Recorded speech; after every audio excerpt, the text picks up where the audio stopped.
අපි හැමෝම දන්න බෙල්ලදිග අයියලගේ අමුතු ෆයිට් එකක් ගැන තමයි දැන් මම ඔයාලට කියන්න හදන්නේ. ඔයා කවදා හරි දැකලා තියෙනවද ජිරාෆ්ලා දෙන්නෙක් හරි ජිරාෆ්ලා කිහිප දෙනෙක් හරි තමන්ගේ දිගු බෙල්ල එකිනෙක හප්පගෙන මෙන්න මේ විදියට රණ්ඩු වෙනවා.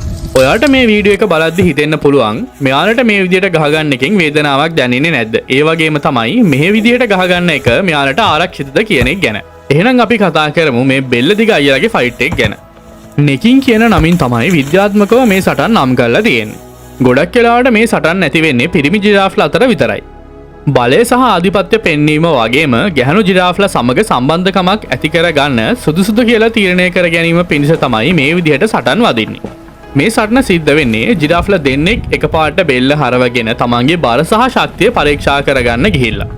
ඊට පස්සේ වෙන්නේ තමන්ගේ බෙල්ල වගේම තමන්ගේ අස්ථි සහිත කොටස වන ඔසිකෝන් කියලා හඳුන්වන කොටස මෙන්න මේ පේන විදිහට එකිනෙක හප්ප ගැනීමෙන්. බලන් ඉන්න අපිට මේක දරුණු සටනක් විදිහට පෙනුනට මේ වගේ සටන් මෙයාලට ඊටාම සාමාන්‍ය දේවල්. ඔයාට හිතෙන්න පුළුවන් මෙන්න මේ වගේ සටන් ආරක්ෂිතද කියන එක ගැන. ඒකට පිළිතුර ඔව්. ගොඩක් වෙලාවට මේ වගේ සටන් ආරක්ෂිතයි. ඒකට හේතුව ජිරාෆ්ගේ බෙල්ල හැදිලා තියෙන ඉතා ශක්තිමත් මාංශ පේශි වගේම දැඩි අස්ථි වලින් වීම.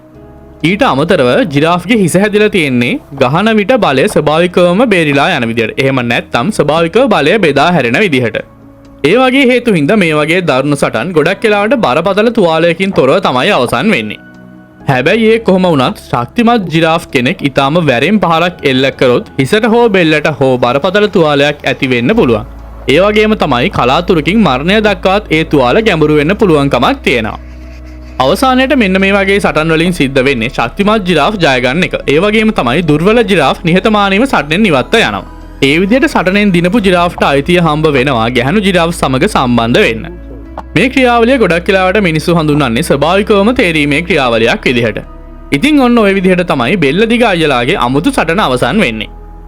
ඒ වගේම මේ බෙල්ලදිග අයියලාගේ අමුතු කතාව තව කෙනෙක්ට දැනගන්න ෂෙයා කරන්නත් අමතක කරන්න එපා.